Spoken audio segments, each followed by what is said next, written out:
Okay. 22 కథలు అనుకుంటాను. So అది తొలి పుస్తకం అని చెప్పొచ్చు ఒక విధంగా. ఇక తర్వాత అట్లాగే ధనంజయ్ నాయక్, చిన్యా నాయక్ అంటే ఫిక్షన్.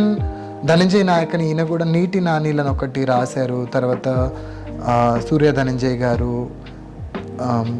నేను ఇట్లా వస్తూ ఉన్నారు. కొత్త తరం వాళ్ళు కూడా ఉన్నారు దీనిలో. ఇప్పుడు కృష్ణ గుగ్లోత్ అని ఒక ఆయన, బయట బంజారాలే కాకుండా బంజారేతరులు కూడా. సో ఇదంతా బంజారా గురించి. వీళ్ళే కాకుండా ఇప్పుడు సవరతికకు సంబంధించి మల్లిపురం జగదీష్, కోయాకి ఆత్రం మోతిరాం, పద్మనసూయ, కుంజ కళ్యాణి. ఇదంతా ఉత్తరాంధ్ర నేపథ్యంలో కదా.